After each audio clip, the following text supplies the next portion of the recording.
ladies, and the few gentlemen in the room. Fantastic. I'm happy to hear some feedback because that's what we're looking for, is your participation in today's program. As we could tell outside, there was a hive of activity as many of us are looking forward to what the President has to say regarding his agenda on increased female participation in the South African economy, as many of you are key stakeholders. Members in corporate South Africa, members of entrepreneurship as well as business in South Africa, as well as players in key other organizations regarding civil society that also speak to the advancement of females in South Africa. Now, my name is Gugulethu Mfuphi. I have the pleasure of being your moderator in conversation with the President for today. But as you can imagine, like many of you, you made your way downtown to this venue this morning, navigated through the streets with some traffic, and you didn't have blue lights on, but you made it, right? Well, we understand that the President has been delayed slightly, so we do ask and call for your patience as we anticipate his arrival, which will be announced shortly. To give you a quick overview, though, of the conversation that we'll be highlighting today, it really does speak to what has been brought to the fore, the lack of female leadership in corporate South Africa. Just take a look at the top 40 companies that are listed on the Johannesburg Stock Exchange. If that's not enough, then look at the rate of females who happen to own, operate, and lead entities in South Africa at a micro, medium, as well as large business scale. All of this does speak to the fact that we need to fast track the development of individuals like you and I here in the room who can make a significant economic contribution, as our male counterparts certainly do, but of course collaborating even further with them and members of the private sector to enhance these developments. Now, do bear with us, ladies and gentlemen. We do know that we'll be streaming this particular conversation live on YouTube, Facebook, as well as some of the media channels that many of you are familiar with. And there will be also conversations taking place on social media. Now, as you know, we don't ask you to switch off your phones. Just switch them to silent, and as has been requested. And of course, make sure that you share the messaging with international viewers, participants, and even individuals who weren't able to make it here today. The official hashtag for you to use is hashtag BWSA Presidential Dialogue, hashtag BWSA Presidential Dialogue, an alternative hashtag, I understand. Okay, it sticks to BWSA Presidential Dialogue. Please do be sure to copy any major accounts and share some of the feedback that will be shared here today. In just a moment, we'll have representation from Bwasa, giving us some insight into the reason why we decided to have this inaugural presidential dialogue. Following that, we'll have the one-on-one conversation with the President, laying down the landscape regarding government policy for increased female participation in business, public procurement, importantly, for female-owned and led businesses. And of course, you can't talk politics and economics and not talk social issues. We do know that it's high on the agenda, that we do focus on gender-based violence and how that is eradicated to ensure that more women are empowered, are safer, and most importantly, continue to be protected by many of their counterparts here. So we look forward to your participation. I'm glad that many of you are excited, bright-eyed and bushy-tailed, and we ask that you maintain this energy up until the President's arrival, the conversation, and following which, a Q&A which we'll also be hosting with many of you here on the floor. So at any point, if there are any questions that you'd like to address, please do feel free to raise your hands, and we'll be looking forward to addressing them with you directly to the President later this morning. But thank you so much for your patience. Thank you so much for your time. All of you look not only beautiful, but we certainly know that you also have the intellectual capacity to follow that too. So continue engaging, as many of you are counterparts of Bwasa, many affiliated organizations, and of course, keen stakeholders and participants in driving this narrative forward. We thank you again for your patience, ladies and gentlemen. The next time we come up on stage, we hope that our President, His Excellency, President Ramaphosa, would have arrived and will go through and continue with the necessary program and following through with the feedback that you'll also share on social media. Thanks again, ladies, and the few gentlemen who are here today. We appreciate your participation as well. We know that the gender agenda needs to include both genders in order to be driven forward. So thank you to the few of you who are here today and braved this wonderful studio filled with beautiful, intellectual women who can hold their own fort down too. Thank you again, ladies and gentlemen. We appreciate your patience.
It's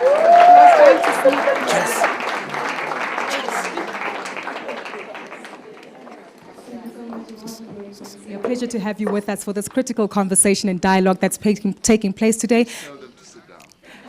I've been instructed by the President of the Republic to tell you to sit down, and thank you so much for making your time. Apologies again for any technical or audio delays. We will ensure that we work on them and, in fact, implement solutions to ensure that everybody is audible here today. But again, ladies and gentlemen, as has been mentioned, such a pleasure to have you all here to participate in this critical conversation. And as we seeing the importance and the relevance of just how critical this matter is, that it does take precedency, literally, within government and its agenda to move the economic dialogue forward. Well, we'd like to commence with the program for today, and of course, very aware that we are delayed slightly, I'd like to warmly welcome to the front of the stage the President of BWASA, the Businesswomen's Association of South Africa, to provide us with the insight, and rather perhaps hand over to the former President of BWASA, of course, her tenure between 2007 and 2009 as a leader for this critical organization. Please warmly welcome, ladies and gentlemen, to the front of the stage, Basetsana Khumalo.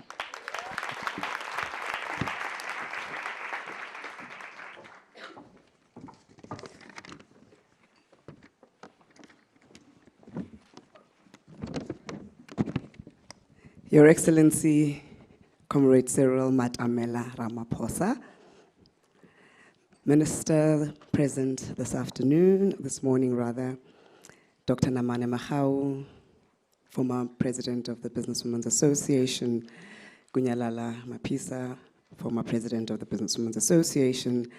May I also honor one of our sponsors, Nardos Bekele Thomas, Dr. Welcome from the United Nations Resident Coordinator. It is an important conversation and a dialogue, Mr. President, that we will be having with you this morning. And we indeed thank you for gracing us with your presence and seeing it fit that we can engage with yourselves on a number of matters that are quite critical for women in this country. Ladies, and I see a few gentlemen, good morning, everyone. Mr. President, as I welcome you, may I just perhaps implore you to dialogue with us as a nation, as a people, especially as a gender. We sadly live in a country where gender is something that still requires discussions, consistent engagement, and redefinition as a subject matter, as a socio-economic matter, and indeed as a political matter. We're here today because we believe you, Mr. President. We believe in you as well. We believe that you'll be able to take us to the next level, leading us to be what we want to become in the next 25 years. 25 years into our democracy, we still live in a country where gender-based violence is a norm. Mr. President, South Africa is at war with its women. Talk to us about your plans. You have absolutely made decisive pronouncements and intentions in this regard. The improvement of economic power of women, the enhancement of legal and policy frameworks, and redirecting funds to improve and ensure adequate care, support, and healing for victims of gender-based violence. But South Africa is still a violent and deeply wounded country, and looking at the gender global statistics, Mr. President, we have one of the highest rates of gender-based violence in the world, which is actually 5 times the global average. Unemployment, Mr. President, of our youth and women is at an alarming rate. The racial disparity in the unemployment rate is also equally alarming.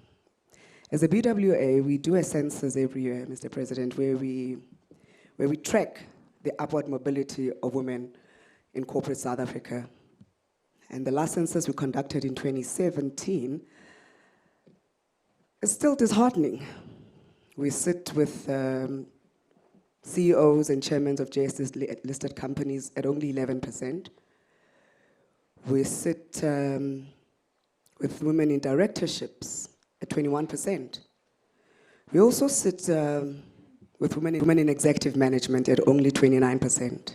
And it cannot be that in 2019, 25 years into our democracy, those are the numbers, when we make up more than half of our population, a talent pool that if is drawn from, we can certainly be able to turn our GDP around. Mr. President, our dialogue and our invitation as a Businesswomen's Association is one that wants to partner with you, to walk with you, to work with you. Ute, Mr. President, tuma mina. Siredi, Mr. President. Situme, Mr. President. But we need to hear from you as our leader of this beautiful nation, what the plans are. We need to understand your vision, your decisive action, and more importantly, what we as Abafazi Imbokodo can do to work with you to make this beautiful nation brighter and greater. I honor you and I thank you, my past presidents, who served the organizations selflessly. It's a thankless job. We've done our national duty over the last couple of years to make sure that this organization stands up for what is important, and that is the emancipation and the economic emancipation of women in this country. There were leaders and winners of this prestigious award, which include Bomama Marina Maponya, Pam Goldings, Baus Tandindlo, may her soul rest in peace, former winners of the Businesswomen's Association Awards. This is an organization that celebrates excellence. This organization has changed its trajectory of many lives. And this morning, sir, we thank you for honoring our invitation. As we dialogue with us as a nation, as we are streaming this conversation live across the nation. And I'll hand you over to Dr. Namane Mahau, my shiro, my mother, my mentor, and my friend, to welcome the President.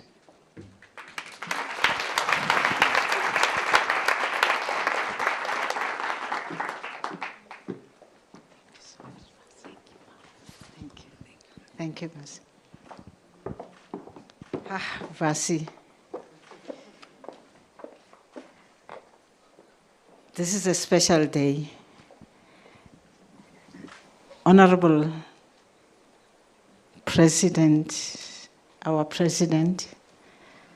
comrade, Madamela Ramaphosa,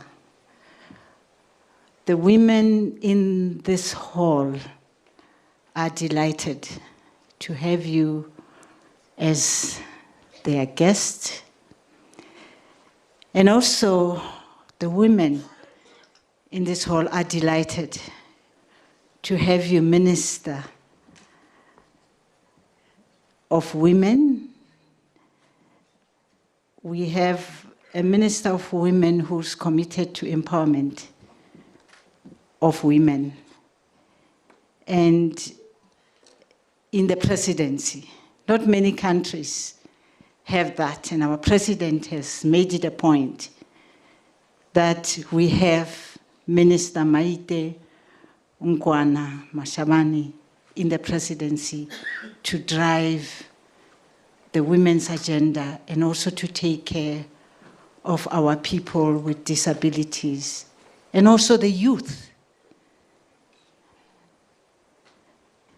Mr. President, we are here because the women of our country have come to realize that our president has brought a light and said that women shall be at the center of economic development and growth in this country. Isn't it? And that, Mr. President, has raised the hopes and the excitement of these women. Our country has been committed to issues of women empowerment and has gone for years developing frameworks and ensuring that our universities, as we are aware now, we have even more women than men qualifying from our universities. That is what our democracy has given us. With regard to policies of women, and as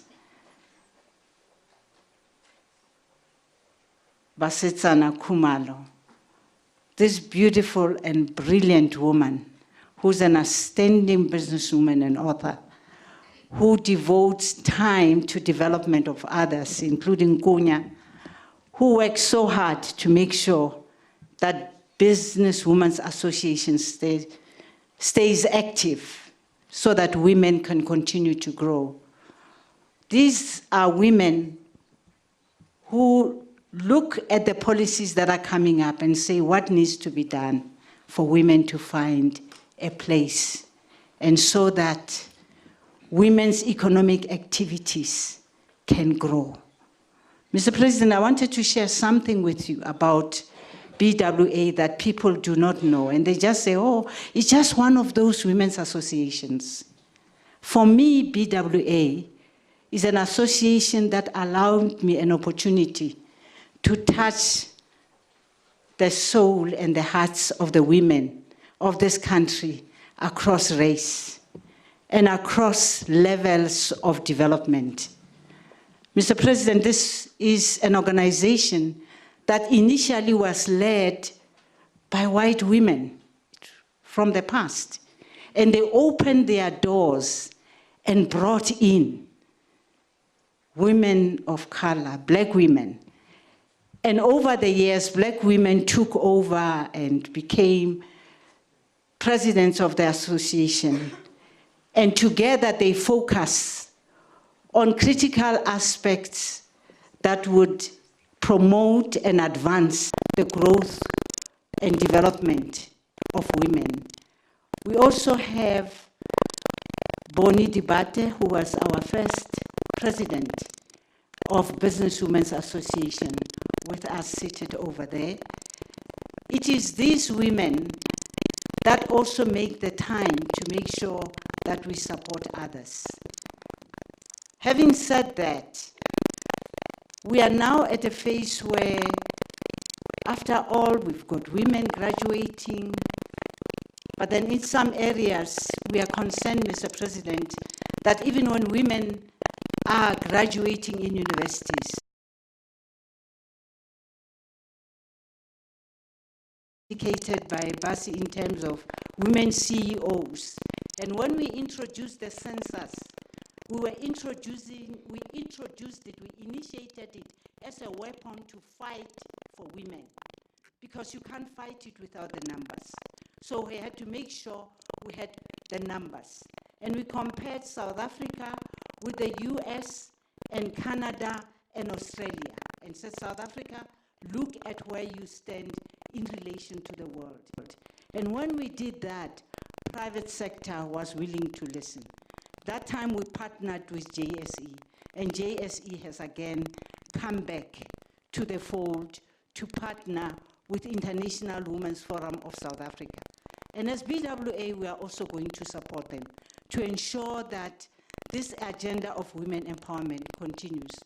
Women-owned enterprises will all agree that as much as it's important to focus on the promotion of women, because we have got to keep our eyes on that, women-owned enterprises are very, very important, very crucial, and particularly now as we are talking about inter-Africa trade, collaborating with and partnering with other countries.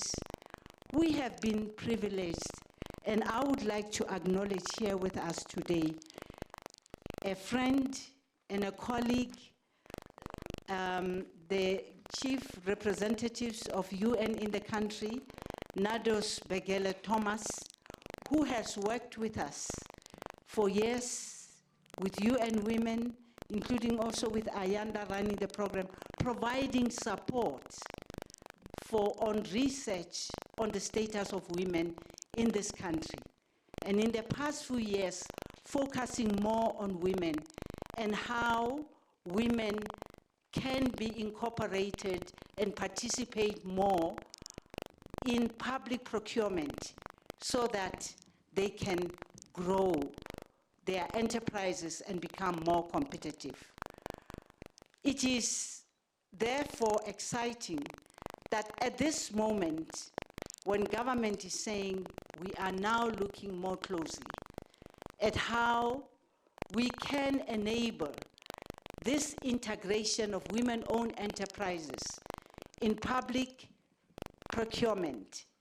And we will also be working with private sector to come in as well to say, how can we enhance participation of enterprises so that the enterprises can grow?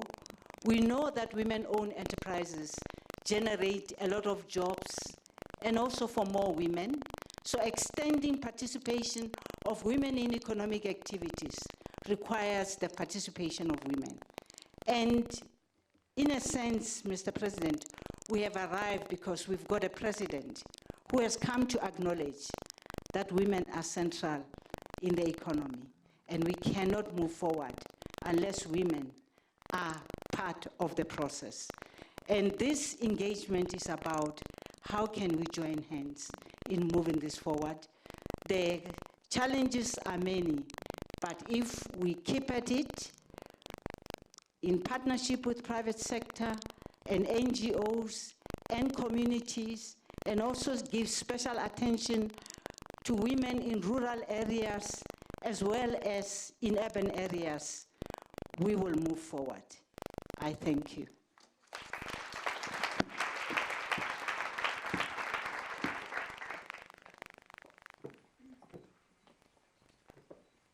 Thank you very much to both our previous speakers, the former presidents of the Businesswomen Association of South Africa, for giving us their insight and, of course, welcoming us here today.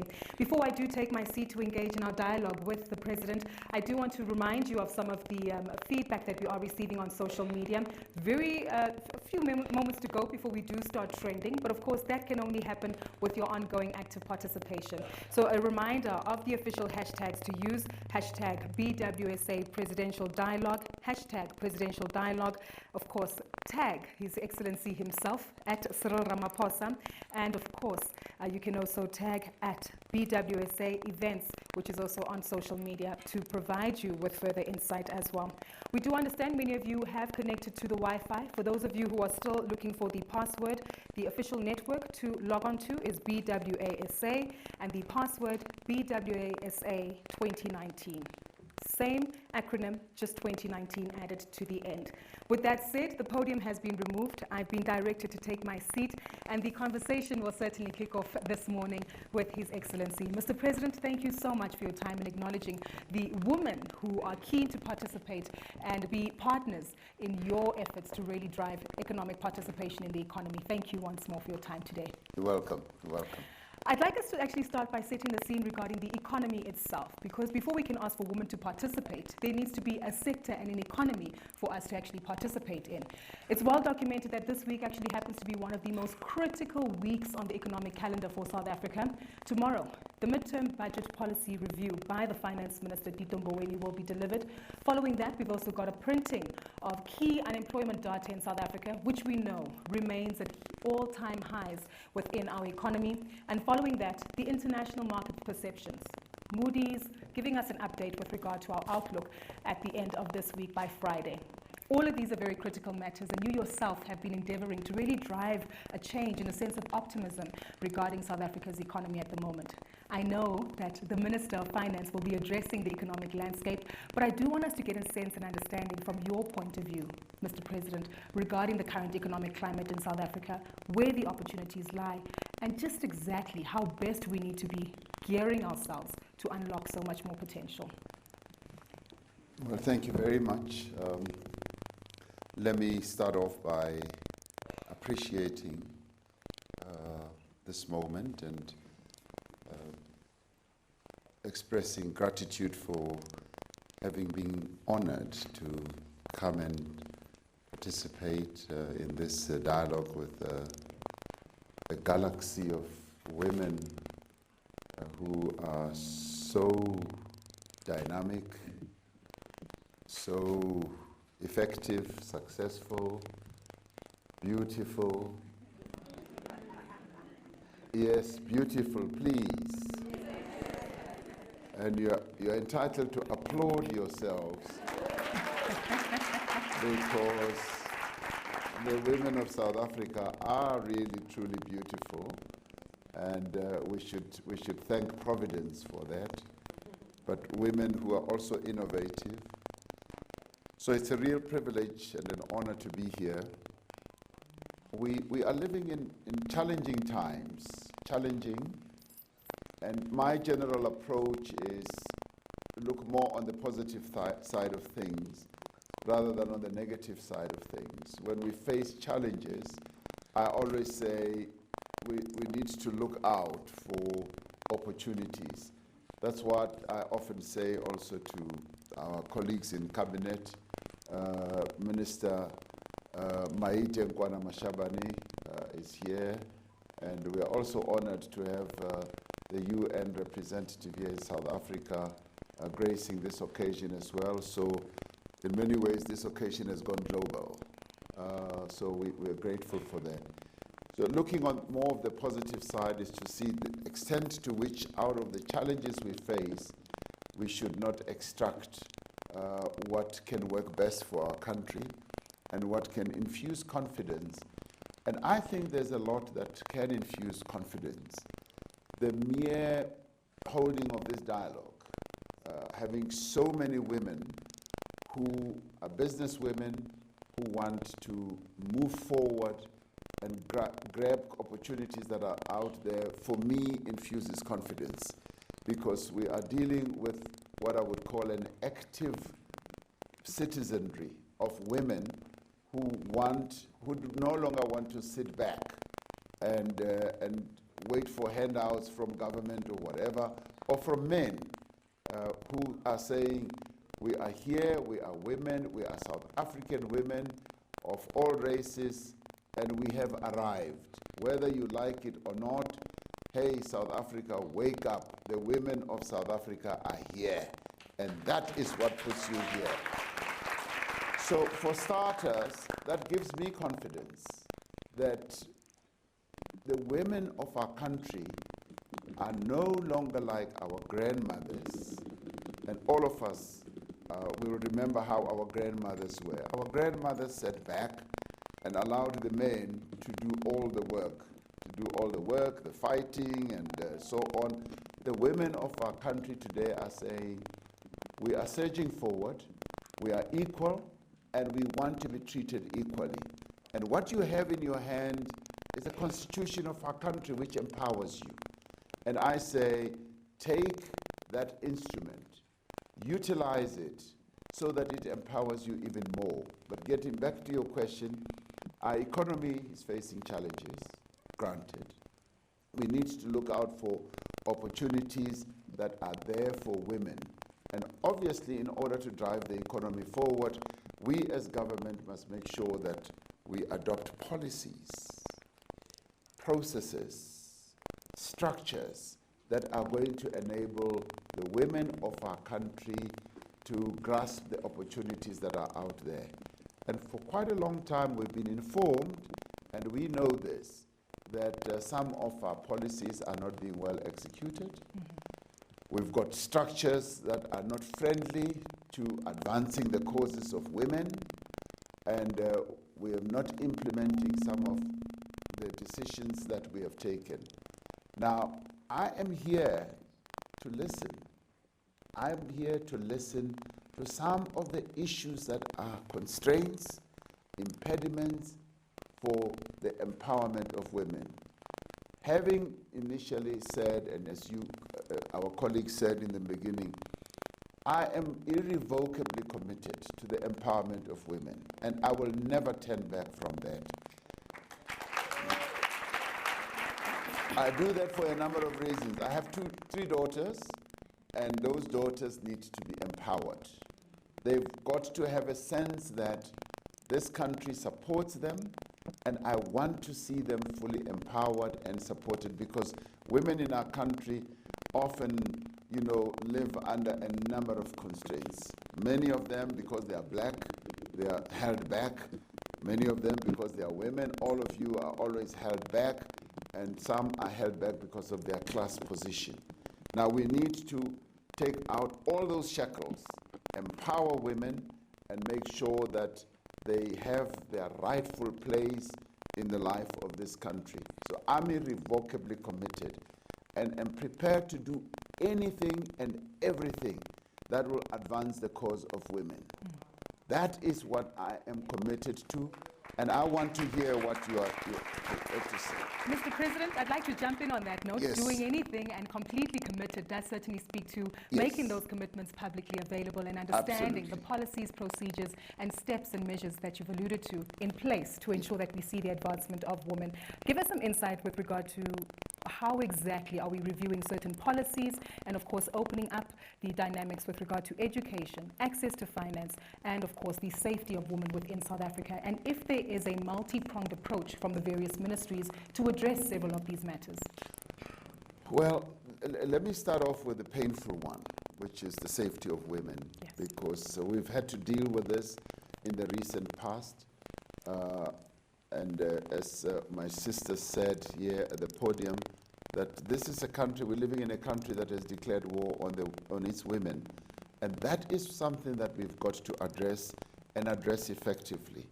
And I've made it a point that I'll continue spreading the message, I'll continue talking about gender-based violence, that we've got to rid our country of the scourge of gender-based violence. And we've also got to ensure that we empower the women of our country. We've got to make sure that we set up all the processes, structures, and everything that are going to enhance the safety of women.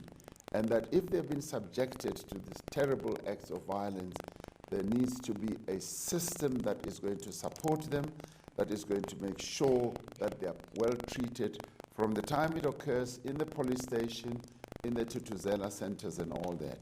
The Tutuzela centers are serving a very, very good purpose, and we want to spread many more of them. We've got to retrain our police to make sure that whenever any woman is raped, abused in whatever way, they are properly treated, and there are places in police stations where they are properly interviewed and cared for, and the Tutuzela centers are also properly equipped with resources and human beings who will be able to take care of the women. So safety of women in our country is important. That takes us to dealing with crime. We've got to have a South Africa where women can be able to walk around at midnight without fearing that they are going to be attacked and without fearing that they are going to be raped by anyone. So safety for me plays a very key role, and we are going to continue improving that.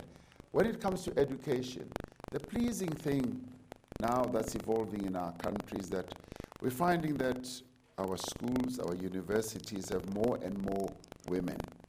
And that for us is actually a silent revolution underway.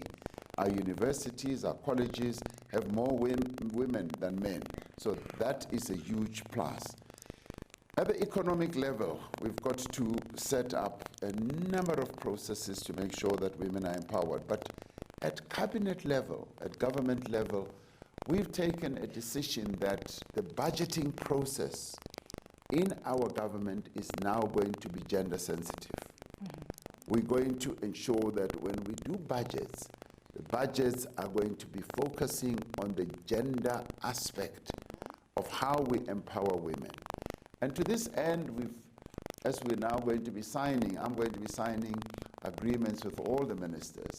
And one of the important elements of those agreements is going to be, what is it that you are going to do to empower the women of our country through the programs that are embedded in your portfolio?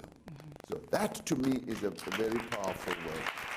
And it does speak to a very pertinent issue that many of the audience members hope to have addressed here, Mr. President. And if we can perhaps just engage with the audience to get an understanding as to how many of you here in the room actually do business with government and have been able to procure or provide your services through the procurement of the options available through government. By show of hands, of you who have raised your hands, how many of you have been met with frustrations of the red tape involved within those particular systems?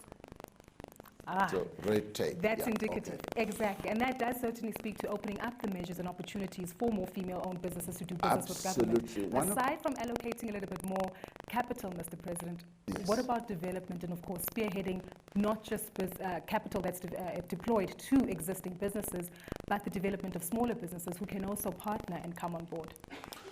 That's one of the areas that we want and are going to be focusing on to help the development of women-led businesses. There are statistics that show that women-led businesses are growing by leaps and bounds, but they are still minuscule against the larger scheme of businesses that are led by men. And we've got to increase that, and we've got to bring more and more women into business, help them through either incubation processes, help them through other empowerment processes. I'm delighted that the NYDA, for instance, is focusing more and more on young women-led businesses, and they are helping to fund, they are helping to train, and that is what we are going to be focusing on. And we now, beginning to have a bias, a real clear and definite bias on women-led businesses. That is what I would like to promote more and more, and ask, is this a women-led business? And of course, maybe discriminate in favor, not discriminate against men, Yes. but discriminate in favor of women-led businesses. Isn't that nice? Certainly welcome. Yes. Certainly welcome, and also speaks to another element, Mr. President, that we know that you have been endeavoring on, which is access to markets. Yes, you ma'am. recently returned from Russia discussing enhancing relationship ties with Russia as well as some of our other counterparts on the continent. We also have several investment conferences which are also coming up, and this also speaks to the Africa Continental Free Trade Agreement, which Dr. Namane also referred to. Access to markets is also pertinent, not only for female business leaders to do business with government and other businesses, but also within other countries and operations. How high of a priority do you make access to markets for female-owned businesses with their peers across the continent and even across the globe that you get to engage with? Well, my starting point there is we need to have more and more women-led businesses in manufacturing, because the Africa Free Trade Area Agreement is really going to open enormous opportunities. And as it opens opportunities, there should not just be opportunities we speak about. There should be opportunities for trading goods that should be sold, and those products need to be made. So my emphasis then is that in the manufacturing space, we need to see more and more women. And I'd like to also say that sometimes when we travel, and I've often insisted that when we travel, either on a state visit, I often want to precede that visit in that country we go to with a business forum, where we bring businesses of our own country and businesses of the local country together. Now, I'd like to see more and more women-led businesses from South Africa traveling with me, going to those countries where we are going to be signing agreements with various presidents in other countries. Women must be there. They must be seen, they must be heard, and they must participate with others. They must be there to trade their goods. So that once we have those forums, they move from contact to contract. And I want to see a galaxy of women, like what I'm seeing here, in those types of forums, where women demonstrate their capability, their know-how, and their innovative nature. So we want to open markets for women-led businesses in our country so that they can trade. And we, at government level, want to empower them more and more.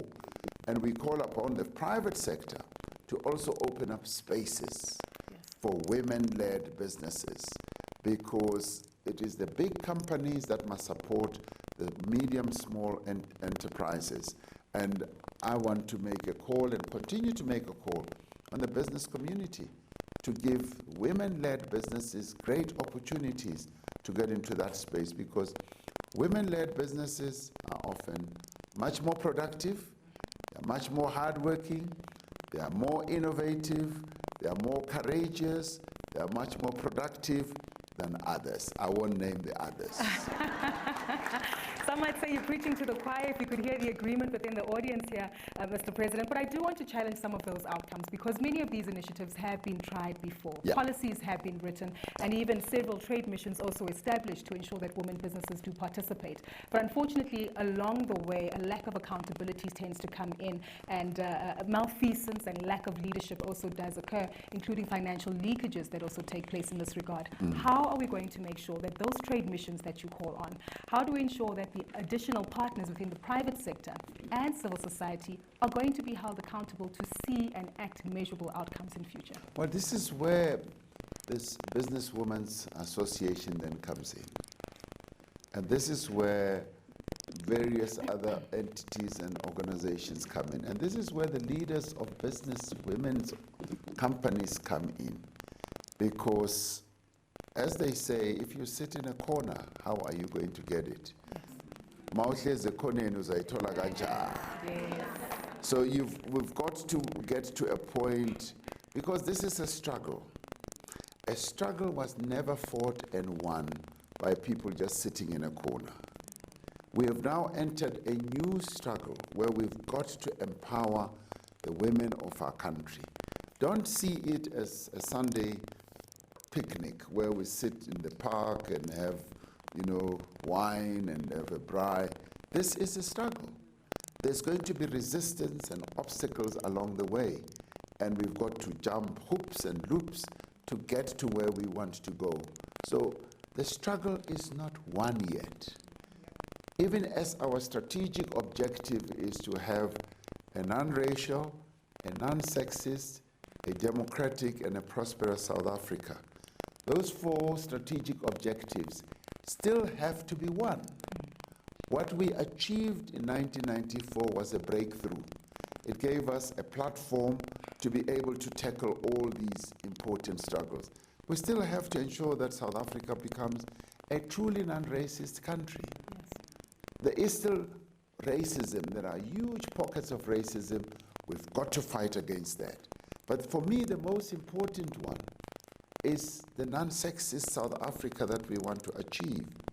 There's still much work that needs to be done. So we've got to ensure that we do it. I mean, part of the process is making sure that women are well represented in decision-making structures. Now, our parliament is beginning to resemble the type of parliament that we would want. We've got more women represented. In the governing party that I lead, every structure now, and Minister Maite Nkwana Mashabane and them made sure that every structure that we have in the governing party is a 50-50 structure. And in some cases, we even have slightly more women and all that. We've got to make sure that in the corporate world, the management, as my sister Masistana was saying, is still lagging behind. In the boardroom, we're still lagging behind. Is that a struggle that must be fought? My answer is yes. Am I going to support you in that struggle?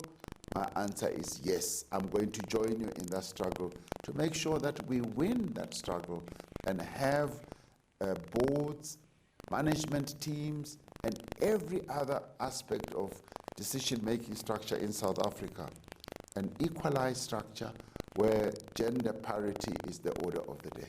Indeed, and attained within our lifetime and for the benefit of within our lifetime. I'm 67 now, and within my life, I've got maybe 20 more years to go. Within 20 years, it must be done. I'm sure you have a lot more, Mr. President. In a moment, we will cross to the audience just to gauge some of their views and share some of their questions that they do want to have with us. But, Mr. President, you're known for your tagline, Tumamina. Yes, ma'am. As the former president of Businesswomen Association alluded to. And we also want to understand how you want to send us into the world to make a change with regard to gender parity. None of this can really take place without pure and true collaboration between members of the public and members of the private sector.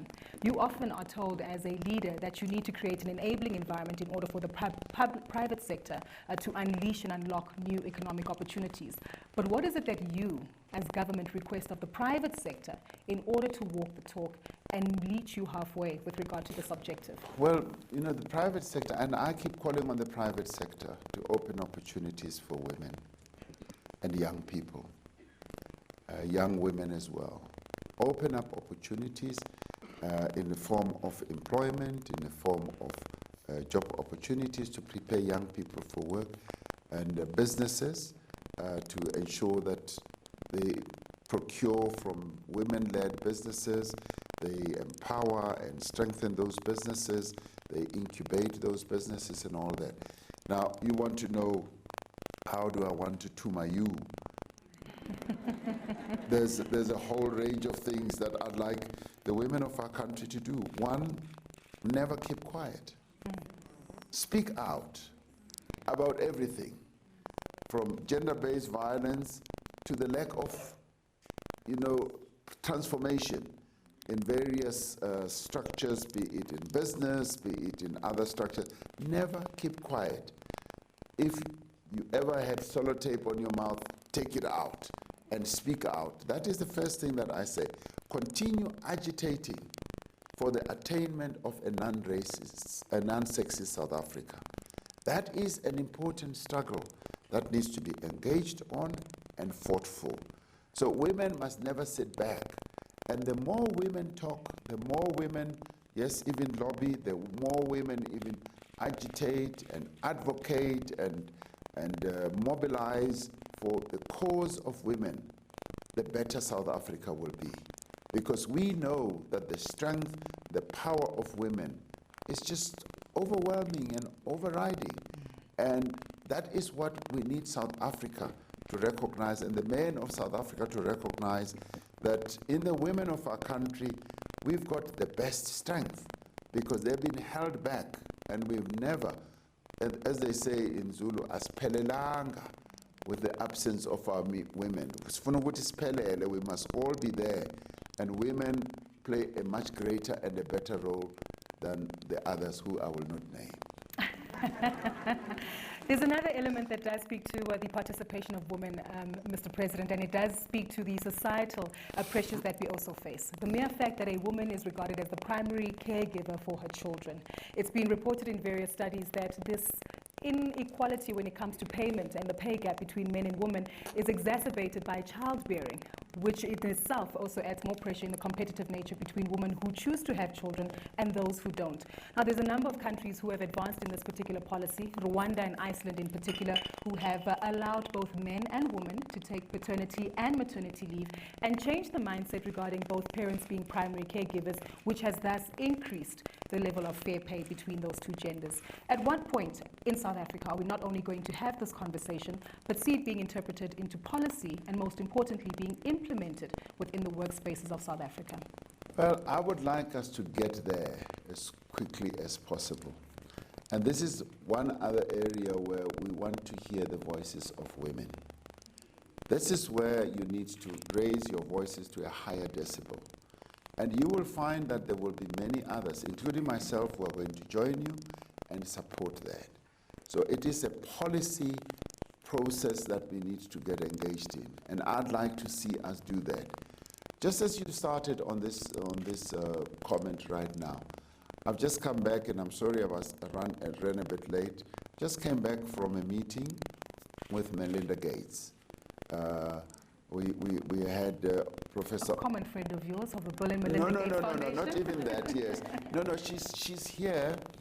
Olive Shisana and my wife Tepo and the Cyril Ramaphosa Foundation people met her. And she was here just to find out what I would like to do as the incoming chair of the AU, what I would like to focus on. And I said to her, obviously, as chair of the AU, I've got to focus on continental issues. For instance, silencing the guns is one, to make sure that we have peace on our continent. And of course, economic development. But then I told her that one of the areas I want to focus on is the empowerment of women. And she was delighted because she then said that they are going, as the Bill and Melinda Gates Foundation, going to deploy $1 billion to empower women around the world. And I said, I want part of that money here in Africa. Care to share the percentage? So both Melinda Gates and myself were of common mind in terms of the empowerment of women And I'm going to make it a huge program to be appropriated and to be embraced by the various presidents on the continent. We've got to move on with the empowerment of women and make sure that women are well empowered economically. And that is something that I'd like us to move on with. And Tsepo, my wife, wants to move on with the children aspect, to make sure that, early childhood development becomes the order of the day as well. So I think we're onto something very good here. We're going to be joined by global people. The President of France is also going to be part of this, and the Prime Minister of Canada. So together we're going to focus on the empowerment of women and make sure that we embark on programs. Now, this is where I am going to rely on the wisdom of the leaders and membership of the Businesswomen's Association that you are, because we need to strengthen and sharpen our own sort of understanding of what needs to be done on the continent, including the very issue that you raised, that women bear children, and quite often they are the ones who are lumped with the responsibility of bringing up children and all that. And we need to make sure that men also participate in a meaningful way and unleash the power of women to be able to be active economically. We haven't mentioned them throughout this whole conversation, and you've often said you won't refer to that other party, but I'd like us to do so today. There's a scattering of a few gentlemen who've joined us here today, and you yourself, Mr. President, have generated and shown a great sense of chutzpah in the female participation of members of government as well as various ministries that you've appointed, and have really come forward as a true advocate for female participation in South Africa. Yes. The truth of the matter is that talk shops and conversations like this cannot happen in isolation with just women in the room. We do need more men on board. And what we've realized across the continent is that given the cultural dynamics, given the history that we have, that can at times be a challenge. What is your message to men out there to be part of the solution and also make a concerted effort to address many of the challenges that have been highlighted today? Well, we've taken a conscious decision that even at the cabinet level we're going to have parity. And we do have amongst the ministers 50-50. The Deputy President and myself just mess it up by being men. That's a fault of our gender. Otherwise, we could have had a cabinet that's 50-50. But put that aside. Are you looking to change that anytime soon, perhaps? Well, I can't change my gender right now, can I? So we're looking forward to making sure that, and the governing party has also insisted on that. And this is a major development that's hardly ever noticed and talked of, that in the structures of our government, we've made sure that there is full empowerment, and where it is lacking, we bolster it with taking other initiatives. And we are going to be moving forward as a country in that direction completely.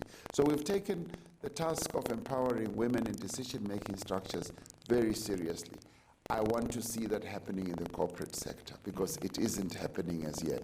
So my call and my drive to mobilize men of our country is that we need in everything that we do, make sure that there is parity and make sure that we do in the end bring in the women to play a key role, and also ensure that in our succession planning we incorporate the empowerment of women.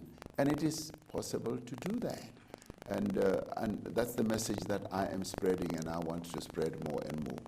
The support of one gender is not necessarily the isolation of another, but rather calling for collaborative efforts to take place. Yeah, indeed. But would like to get some feedback from the audience. Many of you have been sitting very anxiously and patiently to give us some of your feedback and raise your questions with the President here today. We will take questions in a series of 2. We do kindly request that you keep them as short and succinct as possible to allow for many more individuals to be able to address their questions on the floor. I haven't even said raise your hands. Are you ready, Mr. President? Are you ready, Mr. President? I think for the benefit of starting on this section of the room, and then we'll move on for the next 2 questions on this particular side. Ma'am, I saw your hand go up first, and we'll also come towards the front here. Ma'am, you're in the pink jacket towards the front. If the roving mics are available, if they could make their way speedily across. Perfect. Please introduce yourself, ma'am. Keep your question short, and then we'll move on to the second question and get responses from the President from there. Thank you. And it's going to be very tough to keep it short because we don't get time to be with our President as often as we want to. Thank you, Mr. President, for coming this morning to indulge us. My name is Innocentia Motau, and I'm a maritime entrepreneur and a maritime economist. I am with MSC, the Mediterranean Shipping Company, which is the largest shipping line in the world. I mean, second largest in the world, number one in South Africa, in containers. I'm also a partner in one of the subsidiaries. Now, Mr. President, I've got a short note for you, and indulge me. My business at MSC thrives because container throughput at our ports is not happening. My business is very volume driven, so meaning port productivity is sacrosanct to my business. As is currently, the port is no longer delivering productivity. 3 years ago, same people, same equipment gave us 25 moves an hour. We are at 6 moves an hour. 3 simple things of running a port: productivity, people, maintained equipment. State capture punished Transnet from a finance point of view, but we cannot suffer because of that, especially for workers, the workforce that's at the bottom, who are driving those cranes every day, Mr. President. It's not happening. But we're asking you, and we know you've been at the port a week and a half ago. You've put a big picture of this movie, and your minister is going to be there. You said you want to call the port every morning. You've indulged us, we've seen improvement, but it's not there anymore. Within 5 days, Transnet has given up and actually put down their laurels. So please, Mr. President, I want to thrive in the blue economy. If we want to see you at the port to come motivate the staff. The workforce is very demotivated, and Africa is catching up with us. Thank you. Thank you so much for your question, Innocentia. We'll come to the second question here, ma'am. If you could direct your question to the President and introduce yourself, we'll get responses and then come to this side of the audience for the next 2 questions. Okay, thank you very much. Morning, Mr. President. My name is Boni Dibate. I work in the aviation sector, civil air navigation services system. It's the air traffic controllers. Now, my question, I've heard your beautiful presentation. You've given us plans of what you are going to do for us. You've also given us a bit of accountability. You're going to be signing compacts with the ministers. I have a business doing school uniform, manufacturing school uniform. For me, your performance contract with the minister is too high level. I'd like to know, as a woman in the street who is doing a simple manufacturing of school uniform, how do I access those support system that with finances as well as business opportunities? Thank you. Thank you so much to both of you, ladies. We'll address those questions very shortly, Mr. President, if you could give us some feedback, motivation, and I think quite impressive as well that we need to recognize that we have women in various fields and industries here, maritime as well as aviation and manufacturing, really does speak to development taking place. But your response, Minister, excuse me, Mr. President. Let's have more. You'd like a few more? Yes, please. Okay, perfect. Yes. Let's come to the side of the crowd. We'll take 2 questions. Your hand has been noted, ma'am, where the microphone is. Your hand has also been noted, so the microphone will come to you. We'll endeavor to make sure that we get questions to everybody, ladies and gentlemen. So the shorter we keep it, the more questions we're able to get. Good morning, Mr. President, and all the beautiful women here. My name is Nolubabalo Babsimcinga. I'm from the Eastern Cape in East London. My question to you, Mr. President, is to support my sister in the maritime and the oceans business. The oceans business is the biggest industry globally, but I don't see any women in there, and I don't see any talks on women in the maritime and oceans business. There is oil, there is gas, there is transport, there's pharmaceutical, minerals, no women. And I'm into entrepreneurial development, especially in my province, and there is no access for youth in the maritime industry. And how can you give access, Mr. President, for the youth and the women to be part of the opportunities that are in the oceans business, because everything is international. Even MSC is international. I don't think there's any boat or any ship that is South African and owned by a woman. I would like to be one of those women that will own a ship. But even for funding, it will be very difficult for me to have billions without the signature of my president here. So, Mr. President, I would love to be the first woman to own a ship with your signature, because I don't have billions. Thank you very much. Thank you so much, ma'am. If the microphone could make its way to, there we go. Thank you so much, ma'am. Mr. President, my name is Natasha Moni. I am Natasha Moni. I am a labor law expert, a part-time commissioner at the CCMA and other bargaining councils. I've been an acting judge. I also go on radio and TV often to talk about workplace law, specifically sexual harassment in the workplace and bullying. You have many people around here who have experienced this. We have myself and a man you know very well, Kenny Mosime, and I run together sexual harassment litigation for and against, and we've been quite successful in that regard. Marisha Singh against Grant Thornton is one of them, and lately against Transnet, where the man who is running the ports, the man who is looking after the ports, had a false rape charge against him, actually 3, and we were able to, he was able to be found not guilty, and we were given costs. But what that happened is that they took a functional man who was a very, very good manager out of the system. And that is why your ports look like they are. Mr. President, you're not getting this. You're not getting this because people are playing political games in your state-owned enterprises. And I think that it's about time that you have feelers to the ladies on the ground who will tell you like it is, and who have, and I've been on TV for 4 years here, where I said to the lady who had stated that we should all sing Kumbaya around a fireplace, and that's how we're going to sort out the sexual harassment issues in SABC. I told her she was wrong. This is not how things are done. We have the laws speak loudly, they're clear, they're precise, they're concise. Why do we need all these forums to tell us that we must hold hands and teach each other how not to rape us, how not to touch us, and how not to be stupid about the woman that is sitting next to you? Workplace bullying is something that I see is very pervasive, and it hurts, and it hurts over a long, long period. Mr. President, please feel free to reach out to us. You know Kenny Mosime, and we will give you our in-depth research and experience on this, because quite frankly, you're being lied to. A valid point there, Natasha. I think perhaps, Mr. President, if we could get a response to those 4 questions, and then we'll take 2 more questions on this side. A microphone has already been allocated. A hand has been raised in the front together with others. But perhaps if you can address Natasha's point, followed by Nolubabalo, who's awaiting your signature to ownership. Bonnie, on the access as well to additional manufacturing support, how as a small player, she can also tap into larger opportunities that are available there, as well as Innocentia's point, who was also raised with regarding the enhanced participation of more women in the oceans economy. Well, let me start off with Innocentia's point. Innocentia, I've been near the port.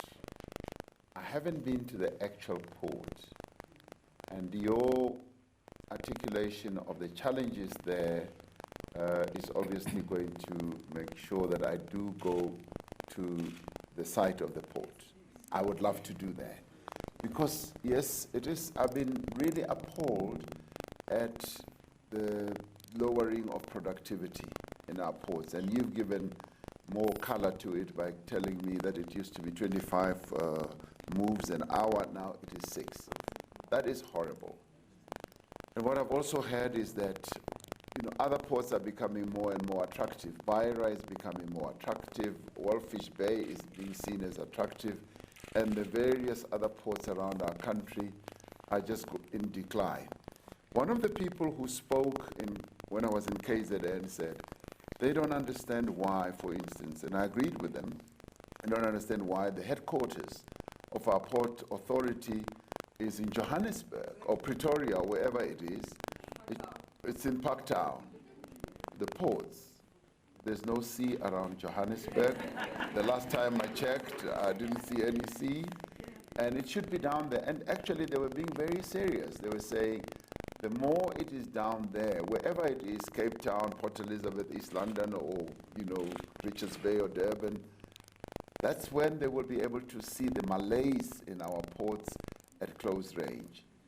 And what Natasha is also saying, obviously raises for me the issue even more prominently, that we do need good managers of our ports. And in the end, Innocentia, the point you raise is that state capture.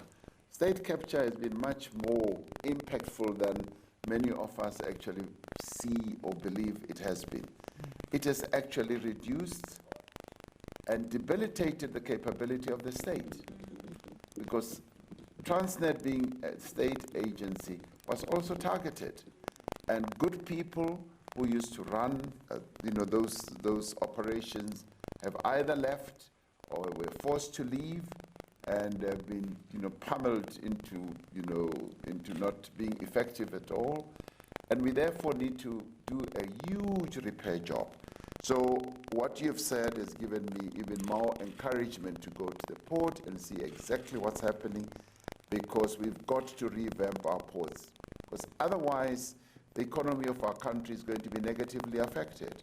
Because goods that come in and goods that have to go out go through our ports, and if we've now reduced from 25 moves an hour to 6, that's a catastrophic disaster, and we've got to put it right. So I will go to the ports. I hope you're there when I go there. Boni, aviation, I'm now interested in you because you say you're an air traffic controller. I fly a lot. And I often wonder about all these people who direct traffic. So you're one of them. But obviously you're talking about a different matter, about how one can get access to opportunities. And access to opportunities is something that all of us have to keep working on. And this also deals with the next question from Babsi on the oceans economy, who also says that there are no women in that oceans economy, and she wants to be part of the opportunities. She wants to get access to funding. And all those matters are matters where, as business people, and like it happens also in politics, you've got to work at it continuously. Because quite often in life, as you know, nothing will ever be given to you on a platter. You've got to go around and look for it and try and get it. I often say to people, you've got to kiss, as many frogs as you possibly can until you find your prince or your princess. But without actually diluting the importance of what you're raising, I'm saying the opportunities are there. Obviously, we've got to make them more accessible. We've got to make them more visible. We've got to make them even more transparent. Because quite often the opportunities are there and they are only available for certain people. We've got to make them more available to all the people. And if they are far and few and in between, you should know that if I wait in line, I will also get them, because there is transparency, there is availability, and there is access. So that is what we need to continue working on. Fortunately, we've got to work through the system, because the system has been so weakened and has been so, if you like, hijacked and captured just to look at certain interests. We've got to make sure that we break down those shackles and ensure that it is more universally available to all people. But I do want to say that individually, entrepreneurs must always be on their toes, looking out for those opportunities. But I want to add another aspect, an aspect that I think at times I find missing with us as South Africans who are now grasping the transformation process and the transformed environment. I think the other element we've got to add is being innovative and being creative. You know, when the BEE process started, and I know it because I was part of it, when the BEE process started, it started off with a number of black people wanting to buy into existing businesses. And that was the key drive. We want to buy into this, we want to buy into that, we want to buy into that. And that, in my view, tended to blunt and to sort of, in a way, stop the creativity. We stopped being creative and sitting back and saying, how can we be more creative to a point where we can have creative destruction, be able to destroy what exists and to create the new, and to create new products, new markets, and new opportunities. I raise this because I think that is where the great opportunities are. If you go and look at Silicon Valley, what they did in Silicon Valley is to think outside the box. Many of those companies, they sat back and said, you know, we can see what Microsoft has done. We are going to actually create different things. If not different things, we are going to create processes that Microsoft will find no other reason but to take up. So they created new ones rather than just to do copycatting. And quite often in our country, across the board, we copycat. And that is where, for instance, monopolies have grown stronger and stronger. And my take is that let us have in our minds and heads this creative, destructive approach, that we want to create new things that are going to compete with what already exists. And that is where a plethora of opportunities go. And then once you do that, funding also becomes a lot easier, because you go to funders and say, I've got a new process, a new product, a new way of doing things, and funders then stand up. Now, I need to address Natasha's issue. My boss here is trying to stop me. Natasha, I know Kenny, and I know about you, and I really applaud the work that you guys have been doing. I really applaud it. I have recognized it, and I'd like to sit down with you and Kenny, who I know very well, so that I have a better insight into that whole process, the world where you guys are working, because it is there. Sexual harassment is a huge challenge, and it happens at various levels, even the highest levels in terms of offices. You find that it happens. And we've got to curb that. Just like gender-based violence, we've got to raise a new level of consciousness. And this is where I often say, we want the men of our country to respect the women of our country and treat them with dignity and honor and see them not as objects. Objects either for abuse, objects as toys. And that is what I would like to do to raise that level of consciousness. So I'm very delighted that we've connected, and maybe we can chat about it going forward. I'd like to take two more questions as well from this side of the audience and another two here. Mr. President, you're going to have to help me decide. I think we'll take the hand at the back that's been raised by the... I beg your pardon? Perfect. We'll get there. On this side of the audience specifically, though, the question at the back will come to you, ma'am, and let's be nice enough and actually take a third question. You've been very persistent, ma'am, with your hand up there in the middle with the pink jacket. You can go ahead with your question, ma'am. We'll come to the front and then go to the middle. We'll be coming back to you. Perfect. We will in just a moment, ma'am. You can go ahead with your question. Okay, good morning, Mr. President. Good morning, ladies and the gentlemen, the few gentlemen that are here. No, ignore them. We like them, Mr. President. We need some testosterone from time to time. Okay. Okay. My name is Polo Leteka. I run a company called the IDF Capital. And since inception around 2008, we've been focused primarily on investing in black women-owned businesses, Mr. President. However, sadly, what we find is as we now go beyond the borders of South Africa and where we're raising funds now, internationally as well, the world still doesn't understand women as an asset class. So I think South Africa was probably a pioneer in advancing the cause of the inclusion of women in the economy. Having said that, Mr. President, we still do have very limited access to capital as women in this country, and I think I would like to challenge you to make it a requirement going forward that our state-owned financing institutions actually have a specific allocation for the funding of women-owned businesses. I'm quite convinced that if we were to unpack the statistics of where the money is flowing, it is still flowing primarily towards male-owned businesses. My second challenge, Mr. President, is that I agree with you fully for us to start being innovative. We also run a technology accelerator at our firm. And the reason why we started running an accelerator is because we're getting approached by a lot of young black entrepreneurs in the tech space with ideas, but with no seed funding, nothing. Again, it's my challenge to you, sir, to put our money where our mouths are as a government.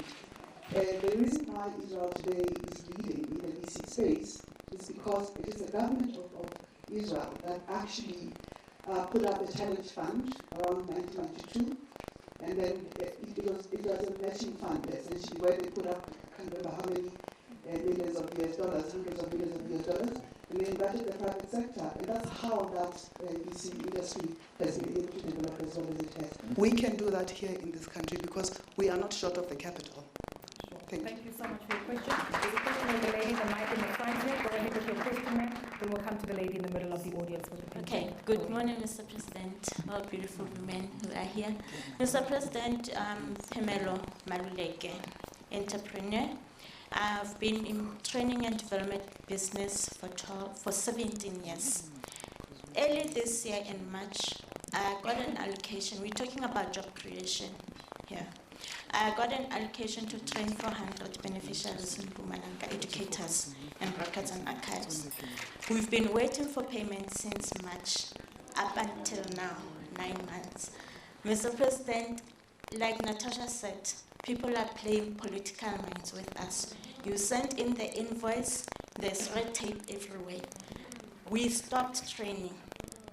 400 beneficiaries. My business is suffering. I had to let go of the staff because I've dipped into my pocket, to make sure that the staff are getting the salaries. But now in September, I had to let them go. And I've been listening in August, women empowerment, women were suffering with payments. The others, they had to start from scratch. Building a business is not easy. It's been 17 years, my business is going down, only because of one person, internal politics. Can you maybe address that so that SMMEs cannot go on suffering, not getting payment within 30 days? This is the 9 months.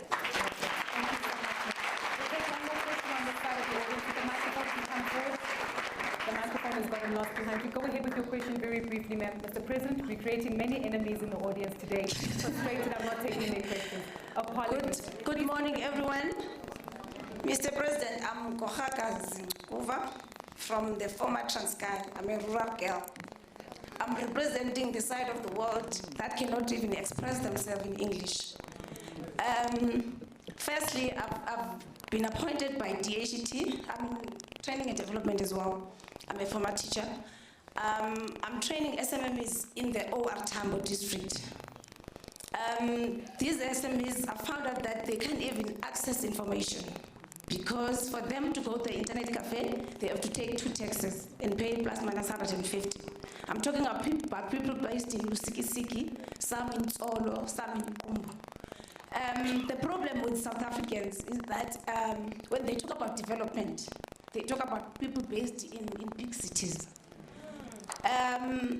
I want you to draw your attention. I'm going to give you my business card. I want us to be...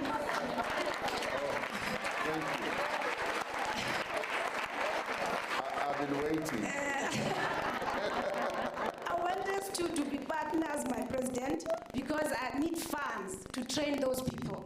For example, I've trained them, 100 of them, ne? The farmers, the South African women in construction, the youth, the women business owned by women in the Uptambo.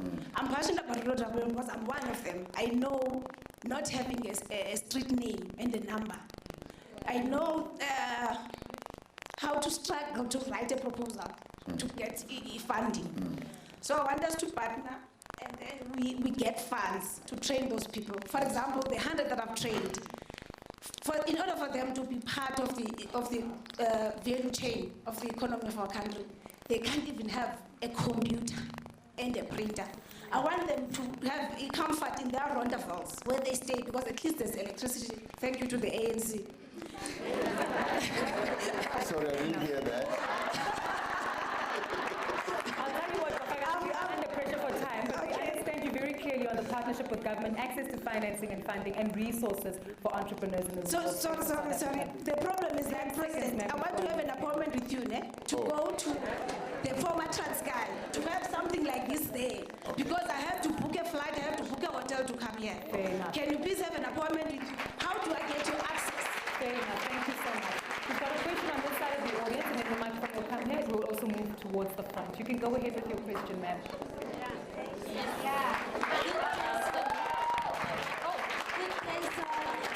My name is Kenzani Ndlovu, and I'm from She's Me Camp.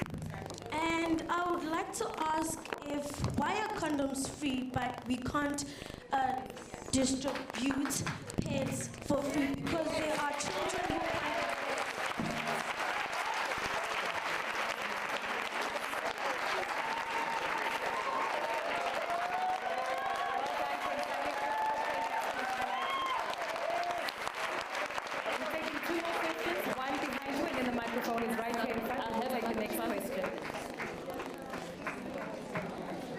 Please come for Kenzani there. Thank you so much for your point. I have a microphone. Can I speak? There's a microphone that should be over here. Okay, let's direct the question here first, and we'll come to you, ma'am. Both of you have the microphones on standby. Please go ahead and keep it brief. We'll come to you at the back with the microphone. Apologies, ma'am. We already took quite a few questions this side, so we're trying to distribute them evenly. We'll give you an opportunity in just a moment. Please go ahead, ma'am, and keep it brief. Good morning, Mr. President. No? Yes. Thank you. My name is Nieleti Makobeli, and I thought, let me stand up and also support the President, because I'm coming from government as well. I work for the Department of Public Works and Infrastructure. So I'm not a business person, but I wanted to highlight to the ladies that are here that we do have a problem of transformation in the department. The late Dr. Ndlovu had done very well in lifting the women in construction. So she had reached the echelons of what a woman-led construction business could do. But we have a huge lack of women in property. The Department of Public Works started in around 2010, if I'm not mistaken, to implement what we call the 9-year 11 leases. So where if you're black, you can get a lease with government that is 9 years and 11 months long. It's a treasury thing, why it does not go beyond 10 years. But what then happens, a few black males came up, and it stopped. And we see them over and over and over again. They went on and did very well. Some listed their businesses, but there are no women. Ipeleng, I saw her somewhere here. Ipeleng tried, but it's not enough. We need to see more women. We need to see you women, what's that word? Group yourself, aggregate yourself, and let's go to the President. Let's open up those opportunities for the ladies so that the property sector can really transform. At the moment, it's not yet transformed, and I'm embarrassed to be sitting in there singing the transformation, but every time when we sign leases, we sign with more white people, more black guys, never ever the ladies. Thank you. Thank you so much. Ma'am, if you take your question briefly, and then the microphone is there in the back, then we'll have to get responses from the President too. Good morning, Mr. President. Just a quick one. Reiterating what the lady said. Since you came into power, you've been talking about the payment of service providers. it is still not happening. You stand in the public podium all the time and you say that service providers must be paid. I, for example, haven't been paid since November 2017 by a government institution. And when we raise this, that the presidency says we need to be paid in 30 days, it is go back to the president. We do not get help. We've kissed the frogs, as you said. We've done the work. We are creative. We fill in those SBD forms, as tiring and as elaborate as it is, but we still do not get paid after having done the work. So I don't know what it is that we need to do, because you say we need to get paid, we prove that we have worked, we submit the invoices, and we sit. She said we are providers. I am an alone provider. I'm not a single parent. I'm an alone parent. So I need to work to provide for my 2 kids. I then work, but I do not get paid by my own government. Thank you. The last question that we'll take on the floor today before getting responses from the President due to time pressures. Tough one. Mr. President, Tumamina. Yes. My name is Marissa Nell, and I'm a medical orthotist prosthetist. I work in the disability sector. Now, we have huge challenges with regards to service delivery to disabled people. Now, you've just emphasized today the importance of growing our manufacturing sector. We have been trying for 5 years to engage with government to implement the central fabrication plant that will create 200 jobs, provide assistance to NHI, and have the opportunity to export devices to the rest of Africa. My question is, when is it so challenging to secure meetings with government? What other alternative routes are there when we want to grow the manufacturing sector? Thank you, Mr. President. Thank you very much for your questions, ladies and gentlemen. I'll tell you what, there's a lot of questions, and unfortunately we won't be able to get to them all, ladies and gentlemen, so don't hate the President. You can hate me for today. Mr. President, let's address some of those questions. Very pertinent issues being raised regarding access to capital as well as for financing. My apologies, ma'am. Unfortunately, I do understand that you've had your hand up as well as the microphone, but I'd also like us to appreciate the respect of the time of the many delegates who are here today. We will afford you an opportunity to address or direct your questions to Business Association of Women's Association of South Africa or any other parties. However, Mr. President, let me leave it to you. Would you like to take this last question? Go ahead. Yes, that's okay. Let's take it. Okay, let's take it. Let's take it.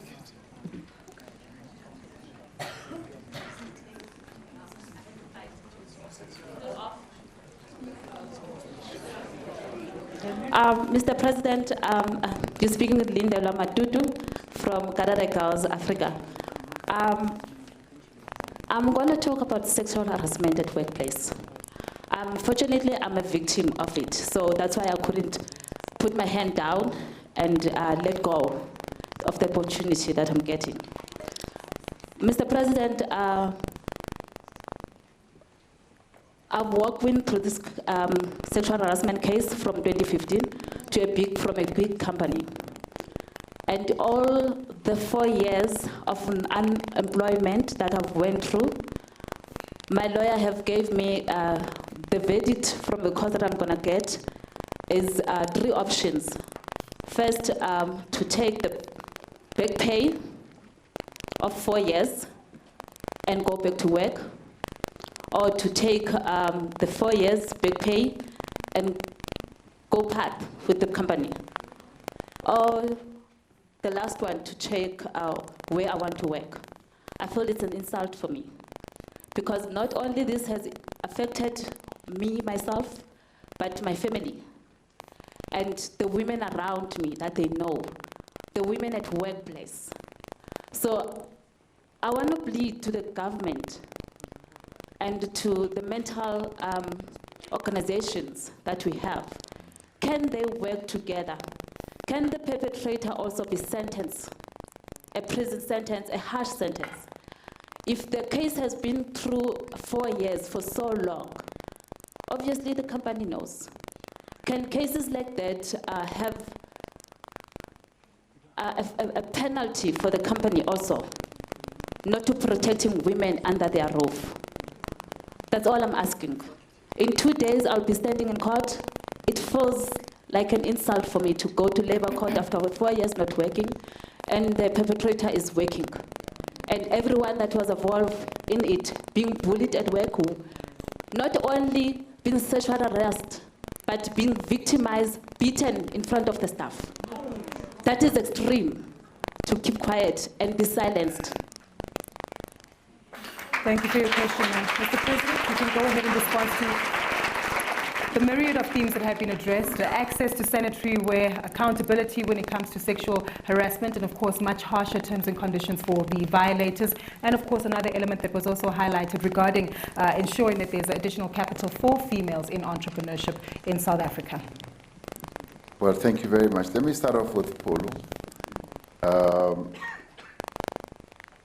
It's sad to hear, and I mean that's confirmation of, I guess, what exists, that women are not seen as a viable asset class when it comes to business. And that is sad, and it's a matter that obviously needs to be addressed, and we've got to find creative ways of addressing it, and you've cited one of them. Having acknowledged the number of initiatives that we have taken in South Africa for the empowerment of women, particularly in business and all that. But your suggestion that, DFIs, development funding institutions, should have an allocation for supporting women-led businesses, I would support that.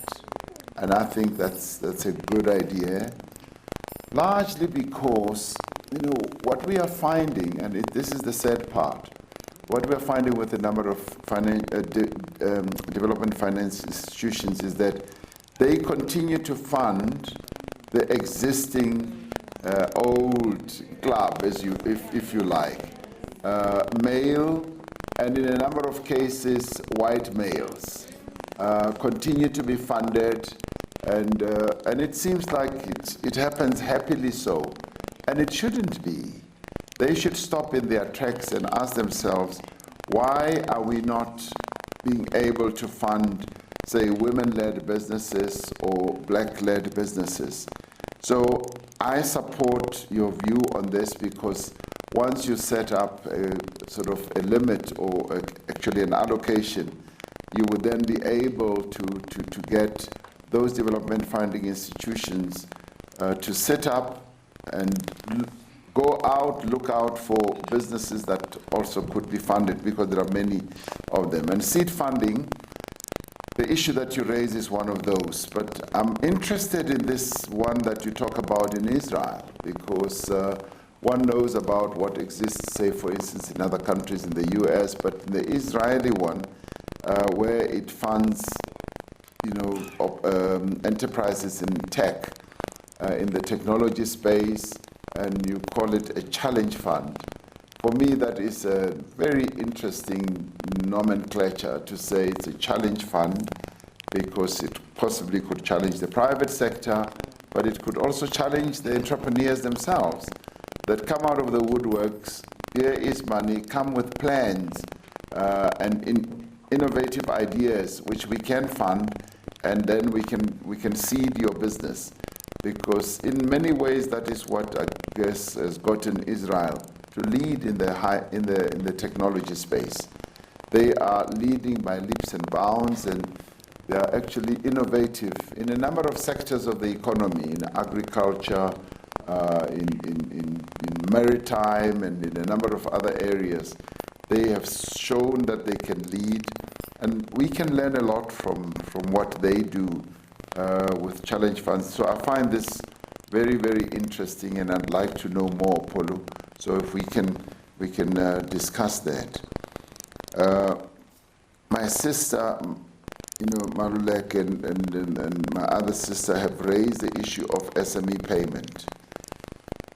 This is a painful one, a very painful one, because we keep hearing, and the stories just keep spreading, and they get much more harrowing and painful about how people get into business to either provide a service or products to government, and in the end they don't get paid.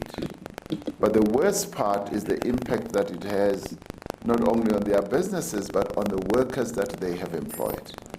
Because it means that we as government are contributing to unemployment. Precisely, the process or the objective that we say we want to address, that there should be employment, and some official down the chain there, for either other reasons, political or whatever, then puts the brakes, and then it results in unemployment. Now, we've been talking about this, and I know that former Minister Jeff Radebe was making quite a lot of progress in lighting, shining a light on payment within 30 days and so forth. It keeps slipping. Sometimes it slips. Gauteng, for instance, I know, have testified to the fact that they have been paying more and more on a 30-day basis, and one or two other provinces. Now, where there are stories like what you, my sisters, are telling, it is worrying and harrowing, because whatever the reason could be, they should tell you the reason in a satisfactory manner why they won't pay you, and you should be satisfied. And the fact that you are not satisfied means that there is a problem. And the problem is politics are being played, and we need to get to the bottom of this. Now, I'd like to solve this, and I've been giving quite a lot of thought to it, and I'd like to find a way of addressing it. It will be easy to say, there's a telephone number that you can phone to the presidency, and we unlock all this. It's one of the ways possibly we could do. I need to give it a little bit more thought, so that it's not a toy telephone. No, I don't want to create a toy telephone. I want to create a system, because this worries me. As a person who was in business and failed, I don't think people should fail for not being paid. We should find a much more effective way, and we will come up with a more effective way to make sure that we deal with this issue and deal with it effectively. In the presidency, we are setting up structures that are going to be problem solvers, where we solve problems as quickly as possible. And this is what people expect of a presidency. And therefore, I want to find a way in which we can set a problem-solving entity within the presidency that will solve problems and not just give a promise. So that when the presidency descends on you, whether you are a secretary at the bottom, you should never have to say, the president, we should descend on you and solve the problem. So we'll come up with a solution. So be rest assured we will address it. What's the solution? Don't pay the government's, the workers' salaries is what she's suggesting, in order to make sure that you can pay the suppliers. We've looked at things like that.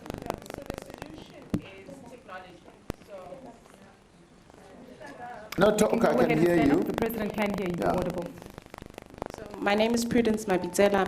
I'm the managing director and co-founder of Dynamic DNA. Dynamic DNA, I'm 29 years of age. I started it 4 years ago. And we train and develop the youth to become technology leaders. So unemployed youth, we take them onto scarce skills roles within technology. So I would say we can create an application for you, utilizing those unemployed youth, that will talk to all departments within your organization, and you can be able to track progress utilizing technology, and everyone could be able to interact with presidency at that level. So I would say we should be speaking in that level, and this is where we're starting to integrate unemployed youth into entrepreneurship as well. Dynamic Thank you so DNA. much for your feedback as well as the solution. I like that. That's why this type of forum is very good, so we come up with good ideas. I think 2 more points to wrap up on, Mr. President. Okay, Rural entrepreneurship development, and Ken Sani's question regarding the free availability of sanitary wear for females and young schoolgirls. The boss is spoken. Kochakazi, my sister from former Transkei, complaining about the lack of access to facilities and so on in the rural areas. We're very alive to that, extremely alive. And in a way, you are citing an area that we went to recently, where through the district development model that we are building, we're seeking to address the problems at the district level so that somebody who is in Lusikisiki does not need to go to Mthatha. Somebody who is Bizana does not need to go to Mthatha, but will, within that district, be able to find all this. We want to create even innovation hubs, including business innovation centers in the area, in the OR Tambo district, so that easier access can be there. And I'm happy when I next go, by the way, when I next go to OR Tambo, I will be very happy to have an occasion like this, a dialogue like this. We did have it with women, and it was a very successful one because we were dealing with gender-based violence issues, and they spoke their hearts out. And I want to have a business-oriented one, and we'll pick on you to be one of the people who helps us to organize that. But when it comes to training, I want you to continue doing that and to hook up with us as well through the Small Business Development Ministry so that we can support you in the work that you are doing. So we will do that. Thank you. Now, Kentani raises an issue which has been raised by young people. The ANC Youth League were one of the first to raise this about free pads to young girls in school, and they've raised a campaign which has been taken up by a number of entities, including Minister Maite Mashabani's ministry. They have taken it up. We have moved Kansani beyond saying supply free condoms only and don't do anything about pads for young girls. The issue is a huge budgetary one, which we're trying to address within government. The good thing is that a number of departments in government have already started moving on this. The Ministry of Women and Youth and people who are disabled has started moving in this, and we obviously will want with time, where's Kansani? With time, we want to scale this up. We will be addressing that issue.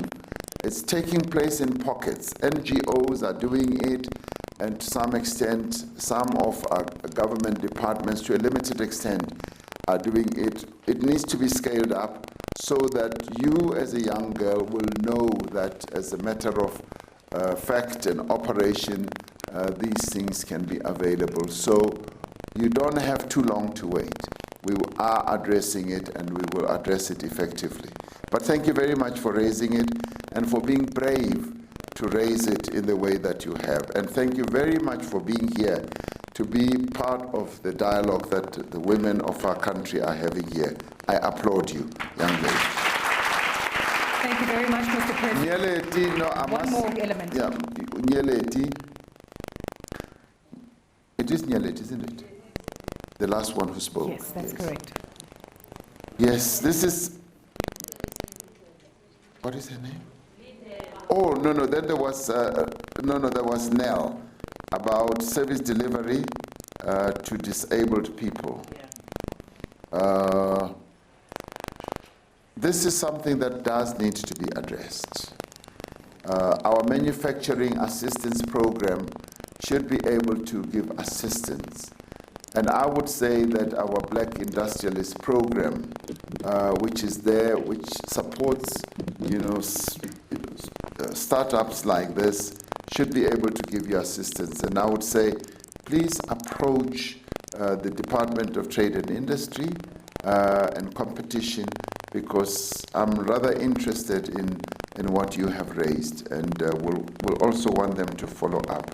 Nyeleti had raised the issue, and I just wrote here, women need to search forward, they need to be innovative, and I may have missed the full gist, but it is about this whole issue I was talking about innovation, about being creative, and about women demonstrating their courage, their talent, and their innovativeness to move forward, to come up with new processes and new ways of doing things. Lindelwa, the last one about sexual harassment, and she would like to see the improvement of the criminal justice system when it comes to dealing with perpetrators.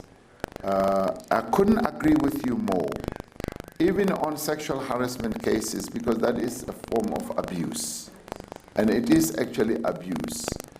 We do need to shine a light on this, and it is actually very worrying that, in a number of places there is protection for men who abuse women, who harass women sexually, and who try to get women to agree to things that they would ordinarily not agree to.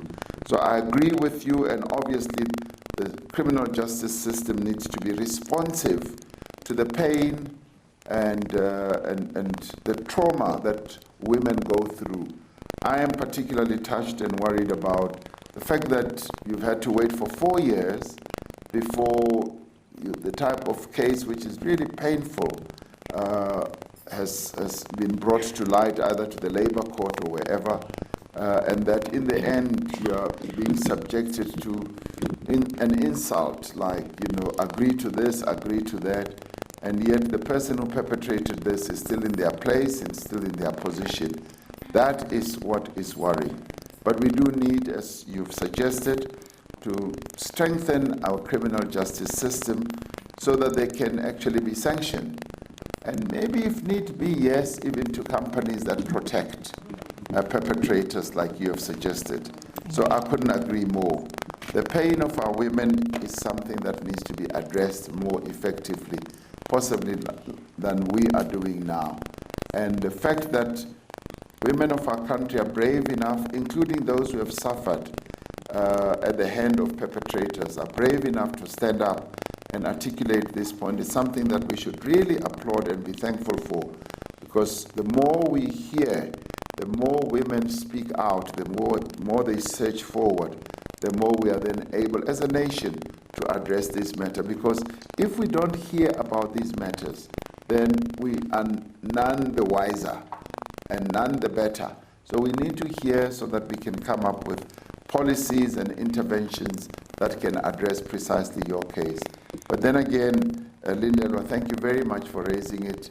I applaud your courage because it's a very painful one, and wish you strength as you go on with this. But also we need to make a lot of repairs in our own systems. Thank you very much. Mr. President, we're appreciative of the feedback that you've been able to provide, especially as we continue to dialogue and get insight as to what the audience is concerned about. And we're wrapping it up and really trying to get commitments. You're 5 months into a 5-year tenure, and fundamentally we can deduce many of the factors that the audience would like to have addressed, being access to capital, payment of businesses on time, and of course a change in the criminal justice system to ensure that there's safety and security for South African women in this country.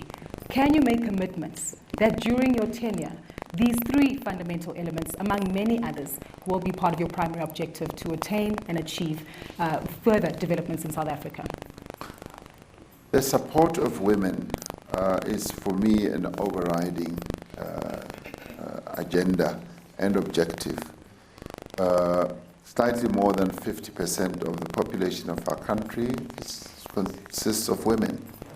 We have no other choice. No other choice, even if we could have said we don't want to address it. You cannot move forward as a nation by just addressing just the one side. I mean, we've got to distinguish ourselves from the past rulers of this country. What they did in the apartheid days was to have a deformed economy by just focusing on a minority, white people and white men for that matter, who ran and drove the economy of our country. And I often say that is in part why our economy, because it was blunted by these policies, has not been able to emerge as a huge economy that pumps and that operates at a higher level. So we've got to depart from that. We've got to make sure that all the people in our country become part of the economic activity in our country. It cannot be men only. It must include women. Women have forever been relegated to the past, and I'm committed to ensuring that we get more and more women participating. We're seeing it in education, which is great, and I'm seeing it here as well, with many women running their businesses, and we want to see more and more. And therefore, we want to remove all the obstacles. We want to remove all the constraints that hold you back from being successful in running your businesses and being successful participants in the economy. And secondly, we do want, this is important, secondly, we do want the women of our country to be sure that they are not living in a country that has declared war against them. And that for me is important. The women of our country must know that their rights are promoted, they are protected, and they are advanced as women and as citizens of this country. That South Africa will seek to create a country in which women can be safe, in which women can live with dignity, and in which women will not be humiliated by being subjected to rape, to killings, and to violence. And that is important. And I'd like this to seep into the psyche of our nation, that we've got to respect the women of our country, because they don't only bring life into the world, but they sustain life. They are the ones who support families. Families are what they are today, whether it's single-headed family or not. They are supported by women. So women play a key and critical role, and we've got to make sure that women play that role and they have the right to be themselves, and their identity should never, ever be downtrodden. So those commitments I'm prepared to make and say, I want to promote the well-being of women in our country and would like to direct every program that we do in government towards precisely that. And this I am prepared and willing to say very openly and say that is what is going to drive my presidency, to make sure that we empower you as the women of our country. Thank you very much. I think key points that have certainly been highlighted, and we appreciate and acknowledge those commitments, Mr. President, as we always do as a democratic South African citizens who are present here in the room. We will ensure that we hold you accountable to these efforts, but at the same time work with you through collaborative efforts to ensure that we attain them for the greater good of South Africa's society. With that said, it is unfortunate that we are no longer able to take any questions, but one thing that the President has made certain through his government representatives who are also here today is that there are ongoing avenues and opportunities for further engagement to take place. So it doesn't end here. Even with your participation through the Businesswomen's Association, you can continue to engage and channel your messaging to the right individuals and institutions. With that said, ladies and gentlemen, such a pleasure engaging with you, Mr. President. We appreciate your efforts and for acknowledging and spending your time with a wonderful women of South Africa today who will themselves also take this messaging forward. As we rise, ladies and gentlemen, please let us acknowledge and of course thank once more the President of South Africa, His Excellency President Ramaphosa. Gugu Mfupi there, a business and economics journalist, very ably leading that presidential dialogue with the Businesswomen's Association of South Africa, an organization that has done amazing work in mobilizing the cause of women in business in South Africa. You cannot move forward as a nation if you don't address the issues that are affecting women. That's Absolutely. what the President has a conversation there about the inclusion and the participation of women in business in South Africa. And some amazing comments and women in amazing places in South Africa, but a tweet that came through saying, where are the domestic workers, where are the women in business in townships? And I suppose that's a valid point. And one of the speakers there was actually inviting the president to go to rural areas, for instance, and have similar dialogues and understand the issues, grassroots issues as well. An amazing initiative nonetheless. Definitely. The president did mention that, we're living in some challenging times and we need to look out for certain opportunities. And some of these opportunities needs to infuse confidence in this country and see what works for us. And these are policy issues, these are structural issues, process issues that we need to take But also the former president of the Businesswomen's Association, Basetsana Khumalo, saying, the president, you've made a call for us to Tumamina. What can we do? We are ready. And the president saying in response that never keep quiet, speak out about everything, be it gender-based violence or lack of transformation. Continue agitating for the attainment of a non-racist and a non-sexist South Africa. The economy of South Africa, an important thread that ran through the whole dialogue. And you're going to be in conversation with someone to discuss Absolutely. this We're going to take a break now, but when we return, we're talking to Dr. Samuel Goma, who's with the Mill Park Business. To continue outside this platform. This was just to kickstart the beginning of a conversation, but beyond that, this is something that we have to be doing on an ongoing basis. So I'd like to say thank you so very much. But I see from the attentiveness that I think that we would like to continue having this conversation, and we are happy to continue having this conversation right now. So I would like to perhaps, do we still have our roving marks somewhere? Nola, the team, everybody has gone to take pictures with the president. I'm on my own, so you are going to have to shout really loud. Yes, ma'am. Yes, ma'am. With the gold.